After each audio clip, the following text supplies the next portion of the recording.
नाजरीन, अनंतनाग एक्सप्रेस की इस बेहद ख़ास नशस्त में आप सबका एक बार फिर से खैर मकदम। मैं हूं जावेद सागर और मेरे साथ बात करने के लिए मौजूद हैं इमरान शाह, जो एक नौजवान लीडर हैं और पिछले करीब 20 सालों से ये सियासत में हैं, आवाम की खिदमत कर रहे हैं। ज़मीनी सतह पे ये एक्टिव हैं, लोगों के पास जाते हैं, उनके मसाइल सुनते हैं और उनको हल करने की कोशिश करते हैं। इमरान साहब पीडीपी के साथ पहले से वाबस्ता थे, बाद में पीडीपी से इन्होंने किनारा कशी की, वहाँ से बाहर हुए। क्या वजूहात थीं ये वही जानते हैं। तो आइए बात करते हैं इमरान शाह से और जानते हैं कि क्यों ये सियासत में आए और क्यों ये पीडीपी से बाहर हुए। आपका खैर मकदम। अस्सलाम वालेकुम। जावेद सागर से अपना टाइम दिया और एक इंटरेक्शन की, हमारी बात भी लोगों तक पहुँचे। तो आपका कहना सही था, हमने 2002 में पीडीपी में शमूलियत की। तो बेसिकली मैं उस टाइम कॉलेज में मेरी पढ़ाई हो रही थी, स्टडी कर रहा था मैं, लेकिन मैं भी एक इसका हिस्सा बनना चाहता था और मैंने भी मेरा भी था यही कि मैं लोगों के काम करूं। और मैं किसी सियासत घराने से ताल्लुक़ नहीं रखता था, ना मेरा दादा परदादा बाप कोई। मेरा फादर साहब थे वो एक सरकारी मुलाजिम थे, मेरी मदर एक सरकारी मुलाजिम थी। तो मेरे दिल में भी ये लगन हुई कि मैं भी लोगों की खिदमत करूं, मैं भी आवाम की खिदमत करूं, गरीब लोगों की खिदमत करूं। और मैं ग्राउंड लेवल में एक वर्कर बन के आया और 2002 में सबसे पहले मेरी मेंबरशिप अनंतनाग से पीडीपी की हो गई 0001। तो मैंने पहले आपको कहा कि मैं 2002 में मैंने बेसिक मेंबर में बना, फाउंडर पीडीपी का जिसको बोलते हैं। तो मैंने ही बुनियाद डाली और उसके बाद मैंने 15 यहाँ पे डेलीगेट बनाए, 15 डेलीगेट पीडीपी के बने। तो उसके बाद मैं यूथ में एक कारकुन की हैसियत से काम किया। फिर मैंने सेक्रेटरी काम किया, जोनल सेक्रेटरी पेरेंट विंग का। फिर मैं जोनल प्रेसिडेंट पेरेंट विंग का बनाया गया 2008 तक। तो 2008 में मैंने एक ब्लॉक सदर की हैसियत से मरहूम मुफ्ती मोहम्मद सैयद साहब का इलेक्शन लड़ा यहाँ पे, मैंने उनकी कैंपेनिंग की। उसके बाद मुझे साउथ कश्मीर का यूथ का इंचार्ज बना दिया गया 2014 तक। 2014 में जब हुकूमत बनी, मुफ्ती साहब ने बीजेपी के साथ अकार्ड किया और गवर्नमेंट बनी, तो बदकिस्मती से वो ज़्यादा देर तक रह नहीं पाए, वो रहलत कर गए, खुदा उनको जन्नतुल फिरदौस अता करे। तो उसके बाद जब महबूबा जी ने हुकूमत बनाई तो उन्होंने लोगों को यही कहा, वर्करों को यही कहा कि हम बीजेपी के साथ हुकूमत बनाएंगे लेकिन आपको अकाउंटेड किया जाएगा, आपके साथ जाति नहीं होगी, आपको इतने साल हमारे साथ आपने काम किया है, पार्टी के आप मेंबर है, तो आपका जो भी है वो हो जाएगा। लेकिन बाद में जब वो उन पे उतरे नहीं, उन वादों पे, तो पीडीपी का एक बड़ा हिस्सा मेरे साथ अनंतनाग कॉन्स्टिट्यूंसी में मेरे साथ था और हम सेपरेट हो गए। पीडीपी में रह के ही हम काम कर रहे थे, लेकिन हम सेपरेट हो गए कि ये अब ज़मीनी सतह पे ख़त्म हो रही है पार्टी। मैंने महबूबा जी को बार बार कहा, मैंने कहा हमारी जो पार्टी है, लोग बोलते हैं कि ये रिश्वत सतानी कर रहे हैं, कुंभा परवरी कर रहे हैं, लेकिन बदकिस्मती ये है कि उन्होंने सुनी नहीं मेरी बात। और आखिर में आपको पता है कि 370 आर्टिकल 370 पंथी से रिवोक हुआ और इनको विड्रा किया सपोर्ट बीजेपी ने। तो फिर बाकी तो आपको पता है। मैं आपको जावेद साहब ये बताना चाहता हूँ कि यहाँ पे जो सेंट्रल गवर्नमेंट ने सोचा था कि 3 ट्रायल का यहाँ पे इलेक्शन हो जी, 5 सरपंच और डीडीसी। तो उसमें जब सेंट्रल गवर्नमेंट ने यहाँ पे पहली बार यहाँ पे उन्होंने आर्टिकल 370 रिवोकेशन के बाद उन्होंने इलेक्शन इनेकाद किया पंचायत का। तो यहाँ पे जो सियासी पार्टियाँ पुरानी थी उन्होंने उसको नेगलेक्ट किया, नज़रअंदाज किया कि हम ये इलेक्शन नहीं लड़ेंगे, हमें इस इलेक्शन के साथ कुछ नहीं है। तो फिर उस टाइम मैंने बड़ा रोल एक किया, मैंने कम से कम 200-250 सरपंच साउथ कश्मीर में उठाए और खुदा की फजल करम से और यहाँ पे जो वर्कर थे उन्होंने मेहनत की और वो कामयाब भी हुए। और हमने अगर कहा कि सेंट्रल गवर्नमेंट चाहती है कि बेसिक लेवल में यहाँ पे लोगों के मसाइल हल हों, तो हम भी उसका हिस्सा उस टाइम बने। लेकिन कुछ यहाँ पे जो सियासी पार्टियाँ थी उन्होंने नज़रअंदाज किया और उन्होंने फिर प्रॉक्सी कैंडिडेट उठाए यहाँ पे। आवाम को ये बातें समझनी चाहिए कि कौन सियासत कर रहा है, कौन चाहता है कि यहाँ पे आवाम के काम हो, तो उनको देखना चाहिए, यहाँ के नौजवानों को देखना चाहिए। हम तो पिछले 3 साल से लोगों के साथ जुड़े हुए हैं। किसी जगह ट्रांसफार्मर ख़राब होता था, किसी जगह कोई प्रॉब्लम होती थी, किसी जगह किसी को बेगुनाह को अरेस्ट किया जाता था, हम तो उनके शाना बशाना साथ होते थे। लेकिन अब आएंगे कुछ वो वोट लेने के लिए उनके सामने आएंगे। यहाँ के नौजवान को, खासकर अनंतनाग कॉन्स्टिट्यूंसी की बात मैं कर रहा हूँ, मेन अनंतनाग टाउन की, तो जो इसके आगे पीछे जो भी गाँव हैं जो इसके साथ मुंसलिक हुए हैं अनंतनाग प्रॉपर मेन अनंतनाग के साथ, तो मैं उनको बताना चाहता हूँ। परसों यहाँ पे एक गाँव में तो उन्होंने कुछ पत्थर वत्थर फेंके। मैंने उनको क्लियर बोला कि नौजवानों के साथ एक इंटरेक्शन की अंजुला में मैंने उनको कहा कि आर्मी पे कोई पत्थरबाजी नहीं होनी चाहिए, आर्मी को पत्थर मत फेंकिए और गन कल्चर से दूर रहिए, ड्रग से दूर रहिए। मैंने उनको क्लियर कहा कि ये पुलिस नहीं है, आर्मी, अगर आर्मी को कोई पत्थर फेंकेगा वहाँ से गोली आपको लग सकती है।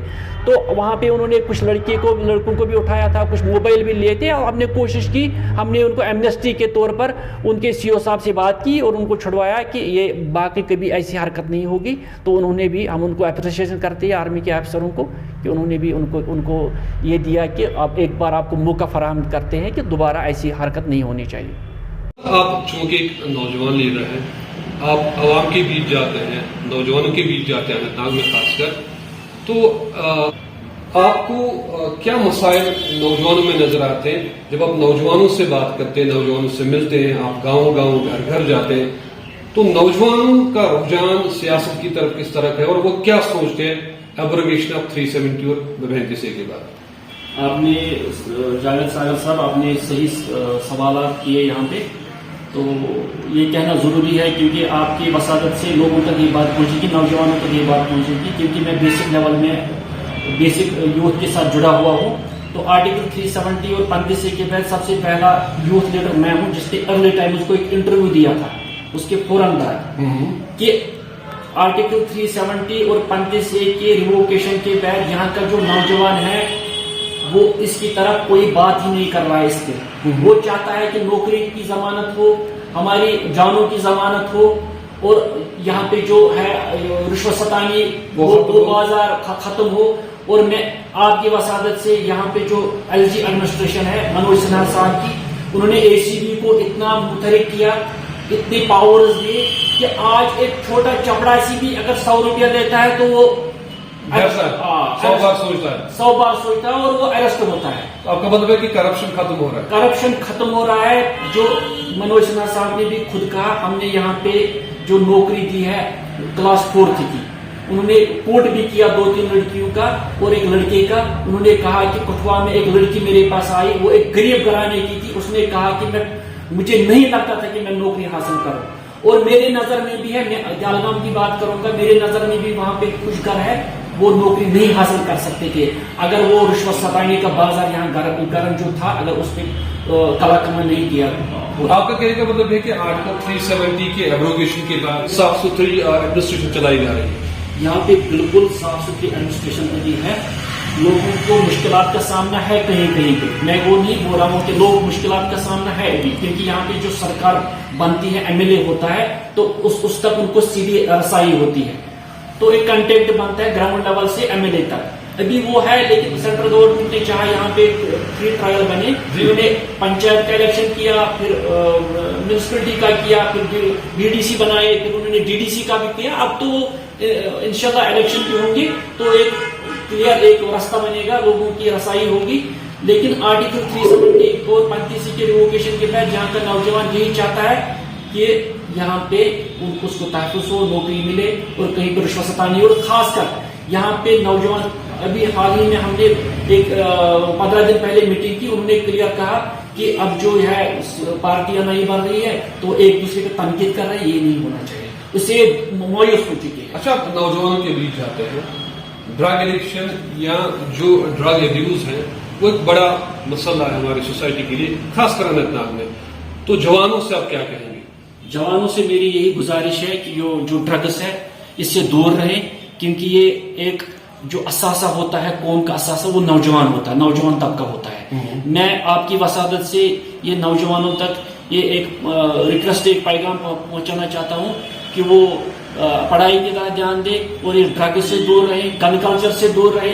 बंदूक ने यहाँ पे हमारी नस्लें खत्म की है और इस बंदूक से दूर रहे और खासकर ये ड्रग्स छोड़ दे और ड्रग्स का कलाकमा करने में यहाँ की गवर्नमेंट भी पीछे नहीं है। जो हमारे वोटरान जो होते हैं इमरान साहब, जो कल को वोट देंगे, जो नए वोटर्स एलिजिबल हुए या जो पुराने वोटर्स हैं जो कल को वोट देंगे, उन वोटरान से आप क्या कहेंगे?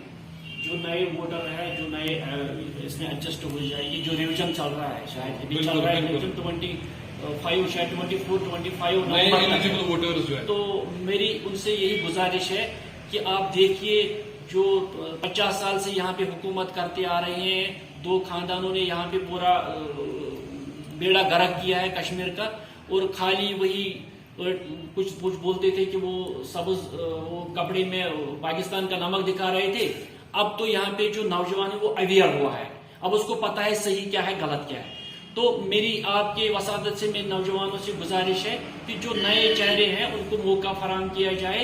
अगर मेरे में वो कैपेसिटी नहीं है, मेरे में वो सलाहियत नहीं, किसी और को चुने, लेकिन जो पुराने हैं उनको छोड़ दें, क्योंकि यहाँ पे जो तबाही हुई है, यहाँ पे तबाही हुई जो है वो इन्हीं 2 खानदानों की वजह से है। अच्छा इमरान साहब, ये बताएं मुझे, चूंकि अभी आप एक लीडर हैं, आज़ादाना तौर पर आप लोगों की खिदमत करते हैं, आज़ाद तौर पर, तो क्या आप फ्यूचर में किसी पार्टी के साथ जुड़ेंगे? अभी की अगर हम बात करेंगे, आप किसी पार्टी के साथ नहीं जुड़े, लेकिन लोगों की आप खिदमत कर रहे हैं, क्या आप फ्यूचर में किसी पार्टी के साथ जुड़ना पसंद करेंगे? हमने ये यहाँ पे जो हमारे वर्कर ग्राउंड लेवल में काम करते हैं, कुछ सरपंच भी है, तो उनके साथ हमने मशवरा किया है। अभी उन्होंने ये भी मशवरा दिया है कि अभी जो हम आज़ादाना तौर हम लोगों के साथ जुड़ रहे हैं, एक चेन बना रहे हैं। अगर वक्त आने पे हमें लगा किसी के साथ लोगों को हमारे वर्करों को या इस आवाम को फायदा होगा, हम किसी के साथ जुड़ेंगे। अगर हमें नहीं लगा कि नहीं नुकसान होने वाला है, हम सिर्फ उससे हार जाएंगे, तो हम एक आज़ाद कैंडिडेट की हैसियत से इलेक्शन में हिस्सा लेंगे। अच्छा, इससे जुड़ा हुआ सवाल, अभी जो आज़ाद साहब आए हैं, नई पार्टी भी नहीं बनाई, पार्टी बनाएंगे, तो अगर वहां जाने का मौका मिले, वहां से कोई आपको ग्रीन सिग्नल मिले, तो जाएंगे आप? आज़ाद साहब बहुत अच्छे कदावर शख्सियत है। उन्होंने अभी नई पार्टी का ऐलान नहीं किया है, लेकिन वो सेंटर में मिनिस्टर रहे हैं, स्टेट में चीफ मिनिस्टर भी थे, और उन पर ऐसा कोई स्टेन नहीं है कि उन्होंने कहीं कुंभा परवरी की, उन्होंने कहीं रिश्वत सतानी की या उसकी गवर्नमेंट में कुछ हुआ। वो बहुत अच्छे लीडर है।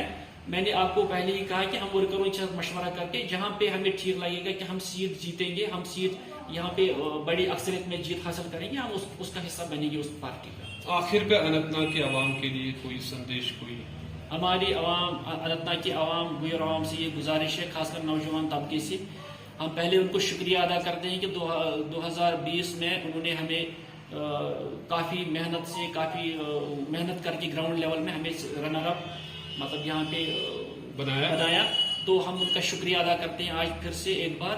तो हमारी उनसे ये गुजारिश है कि एक तो गन कल्चर और ड्रग से दूर रहें, और यहाँ की आवाम से गुजारिश है कि अगर उनको कोई प्रॉब्लम हो, कोई दिक्कत हो, हम यहाँ पे खनाबल में 2-4 दिन में रहेंगे, तो अगर उनको कोई भी ऐसी दिक्कत हो, कोई भी ऐसी प्रॉब्लम हो, तो हम शाना बशाना उनके साथ हैं। बहुत बहुत शुक्रिया। तो नाजरीन, ये थे नौजवान लीडर इमरान शाह, जिनसे हमने आपको आज रूबरू कराया।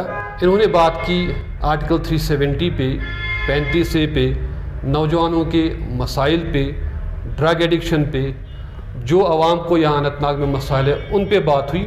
और कुल मिला के इनके कहने का मकसद ये है कि आप सही आदमी को चुनिए, सही कैंडिडेट को चुनिए, जो आपको लगता है सही कैंडिडेट है उसी को वोट दें, और अपने दिल की सुने, किसी और की ना सुने, किसी के बहकावे में ना आए। जो आपको लगता है आपकी नज़र में अगर ये लीडर सही है तो इनको वोट दे, कल ये सही नहीं है तो किसी और को दे, जो बेहतर लीडर उसको वोट दे। फिलहाल के लिए इतना ही। आप सबका बहुत बहुत शुक्रिया।